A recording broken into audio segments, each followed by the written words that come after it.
ఈరోజు ప్రభుత్వం ఏర్పడిన 6 నెలల్లో ఉత్తరాంధ్ర జిల్లాల్లో గౌరవ ముఖ్యమంత్రి వర్యులు శ్రీ నారా చంద్రబాబు గారి నాయకత్వంలో యువ నాయకులు శ్రీ నారా లోకేష్ గారి ఆలోచనలో ఉత్తరాంధ్రకి పెద్ద ఎత్తున అభివృద్ధి కార్యక్రమాలు జరగడం, మూలపేట పోర్టు అవ్వచ్చు, అలాగే భోగాపురం ఎయిర్పోర్ట్ అవ్వచ్చు, విశాఖపట్నంలో సాఫ్ట్వేర్ కంపెనీస్ రావడం అవ్వచ్చు, అలాగే రోడ్స్ విషయంలో అవ్వచ్చు, లేకపోతే ఇరిగేషన్ ప్రాజెక్ట్స్ అవ్వచ్చు, రైతువారి సమస్యల పట్ల చిత్తశుద్ధితో పరిష్కారం చూపించడం అవ్వచ్చు.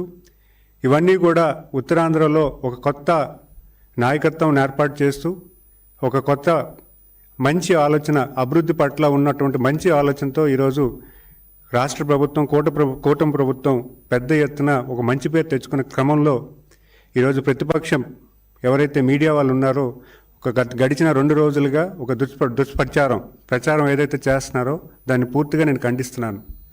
ఏదైతే వాస్తవాలు లేకుండా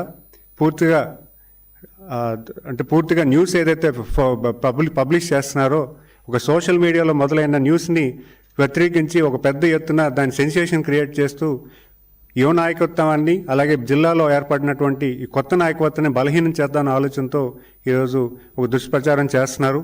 ముఖ్యంగా ఆ రోజు జరిగిన విషయం ఏంటంటే, ఈ అసెంబ్లీ నవంబర్ 11వ తారీఖున జరిగింది. ఆ అసెంబ్లీకి వెళ్తున్న క్రమంలో శాసనసభ్యులతో పాటు నేను కూడా కూర్చోవడం జరిగింది. అప్పుడే వచ్చిన ఆ బొత్స సత్యనారాయణ గారిని చూడంగానే అందరూ లేచి పలకరించారు. అది సంస్కారంతో పలకరించిన తప్పించి అక్కడ జరిగినటువంటిది ఏ క్రమం కూడా వాళ్ళు చెప్పినటువంటి పూర్తి స్థాయిలో అసత్య ప్రచారాలు తప్పించి దాంట్లో ఎటువంటి సత్యం లేదని నేను తెలియజేసుకుంటున్నాను.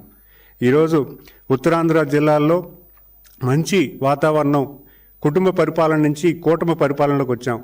మీరు చూసుకుంటే గడిచిన 20 సంవత్సరాల్లో కుటుంబ పరిపాలనని పెద్ద ఎత్తున వాళ్ళు ప్రోత్సహించి విజయనగరం జిల్లాలో పెద్ద ఎత్తున వాళ్ళ తాలూకా కుటుంబ సభ్యులే ఒక్కొక్క కాన్స్టెన్సీ తీసుకొని వాళ్ళు నిలబడడం కానీ, లేకపోతే వాళ్ళ తాలూకా మనిషి నిలబట్టి పూర్తి స్థాయిలో భూదందాలు అవ్వచ్చు, లేకపోతే ఇసుక దందాలు అవ్వచ్చు, లేకపోతే లిక్కర్ దందాలు అవ్వచ్చు, పూర్తి స్థాయిలో వాళ్ళు కుటుంబ పరిపాలన చేసిన తరుణంలో ఈరోజు విజయనగరం జిల్లాలో ప్రజానికం అందరూ కూడా ఏకమై ఈరోజు మొత్తం వాళ్ళు ఎవరిని కూడా గెలిపించకుండా కూటమి ప్రభుత్వం నిలబెట్టిన క్యాండిడేట్స్ని ఈరోజు ఏకతాటిగా గెలిపించిన ఈ క్రమంలో మీరు ఆలోచన చేస్తే వాళ్ళ తాలూకా పరిపాలన, వాళ్ళ తాలూకా లీడర్షిప్ని పూర్తిగా నిర్వీర్యం చేసే క్రమం మొదలైందని చెప్పుకోవాలి.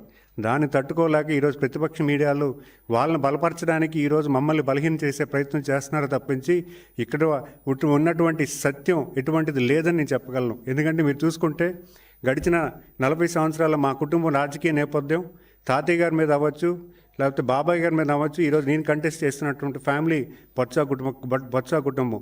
ఆ కుటుంబం మీద మేము పోరాడి గెలిచి ఈరోజు పార్టీని ఈ రకంగా పార్టీని పూర్తి స్థాయిలో కసరత్తు చేస్తూ పార్టీ తాలూకు కేడర్తో మమేకమై పనిచేస్తున్న తరుణంలో ఈరోజు వాళ్ళు వచ్చి మేమేదో ఆయన కాలు పట్టుకున్నామని, ఆయన తాలూకు ఇదని చెప్పడం ఎటువంటి అసత్య ప్రచారాలు తప్పించి ఇది పూర్తిగా నిజం లేదని నేను చెప్పగలను. అంతేకాకుండా గడిచిన 20 సంవత్సరాల్లో విజయనగరం ప్రజానికం ఆ కుటుంబానికి 3 సార్లు మంత్రి పదవి కానీ, 3 సార్లు ఎంపీ కానీ, 3 సార్లు జిల్లా పరిషత్ కానీ ఇవ్వడం జరిగింది. అయితే విజయనగరం జిల్లాకి వాళ్ళు తీసుకొచ్చింది ఏంటని నేను అడుగుతున్నాను. విజయనగరం జిల్లాలో ఎటువంటి అభివృద్ధి తీసుకొచ్చారు?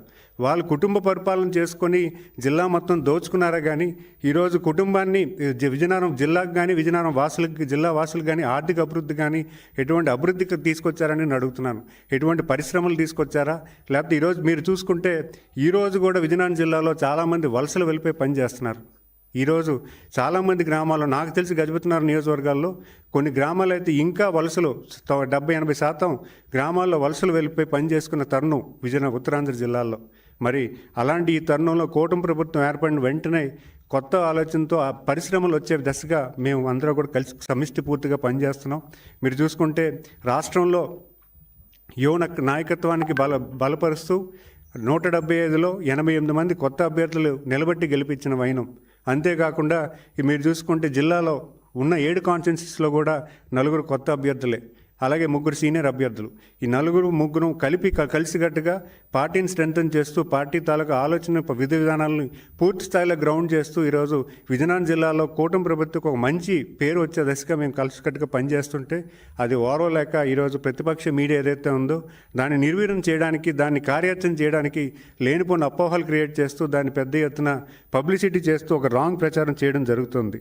ఈరోజు మీరు చూసుకుంటే ఇలాంటి ప్రచారాలు ముఖ్యంగా నేను చెప్పేది ఏంటంటే కార్యకర్తల తాలూకా మనోభావాలు దెబ్బతీసే దిశగా ఈరోజు ఒక రాంగ్ మీడియా రాగానే కార్యకర్తలకి ఒక అపనమ్మకం క్రియేట్ చేసి వాళ్ళకి ఆసక్తి వార్తలు తెలియజేసి వాళ్ళ తాలూకు ఐక్యతను దెబ్బ కొట్టే. ఎందుకంటే ఈరోజు 92% మ్యాండేట్ కూటమి ప్రభుత్వానికి ప్రజలు మ్యాండేట్ ఇచ్చారు.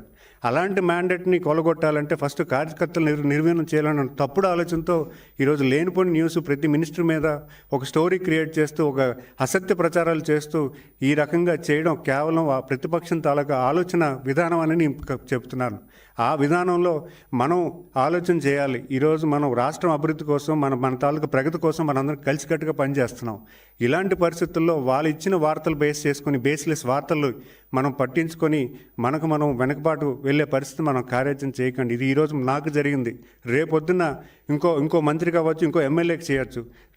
అంటే ఒక అసత్యపూర్వకమైన ఏవైతే పబ్లిష్ అవుతున్నాయో సోషల్ మీడియాలో దాన్ని మీరు సీరియస్గా తీసుకోకూడదని మనవి చేస్తున్నాను. ఎందుకంటే ఈ వార్తలు ఎటువంటి నిజాలు లేవు. ఈ వార్తలు కేవలం ఏంటంటే ఒక పర్సన్ ఇంట్రెస్టో లేకపోతే ఒక పార్టీ ఇంట్రెస్ట్ మీద వెళ్ళే ఈ న్యూస్ తప్పించి దీనివల్ల ఎటువంటి నిజాలు లేవు. దానికి కావాల్సిన ప్రూఫ్స్ కూడా వరదలు లేవు. అలాంటి అసత్య ప్రచారాలను మీరందరూ కూడా భవిష్యత్ కాలంలో మీరు ఆలోచన చేయండి. మేము ఖచ్చితంగా ఒక మంచి లీడర్షిప్ విజయనగరం జిల్లాలో ఏర్పాటు చేయడానికి మేమంతా కలిసికట్టుగా పనిచేస్తున్నాం. భవిష్యత్ కాలంలో విజయనగరం జిల్లాని ఒక మంచి ప్రగాఢం అభివృద్ధిలో ముందుకు తీసుకెళ్తూ ఒక మంచి రాష్ట్రంలోనే ఒక మంచి జిల్లా కింద ఏర్పాటు చేసే జిల్లా అభివృద్ధి పట్ల లేకపోతే అవకాశాల పట్ల పూర్తి స్థాయిలో మేము పనిచేయడానికి సిద్ధంగా ఉన్నాం. అలాగే మీరు చెప్పాలంటే బొత్స సత్యనారాయణ గారు ఈరోజు మీరు చూసుకుంటే ఎంతమంది అభివృద్ధి ఈ జిల్లాకు తీసుకొచ్చారు, ఎంత అభివృద్ధి తీసుకొచ్చారు, ఆయన ఏ రకంగా అభివృద్ధి వచ్చే వాళ్ళని ప్రోత్సహించారు. వాళ్ళ కుటుంబ సభ్యులు ఎంతసేపు వాళ్ళకేంటని చేసుకున్నారు తప్పించి జిల్లాకి ఏం చేయలేదని చెప్పడంలో నేను ఘనంగా చెప్పగలుగుతాను. అంతేకాకుండా వాళ్ళు చెప్పిన స్కామ్స్ అయితే చాలా ఉన్నాయి, కానీ అవన్నీ వివరిస్తాను. కానీ ఈరోజు చెప్తున్నాను, విజయనగరం జిల్లాలో ఒక మంచి లీడర్షిప్ తయారవుతుంది. యువ నాయకులు అందరం కూడా కలిసికట్టుగా పనిచేస్తున్నాం.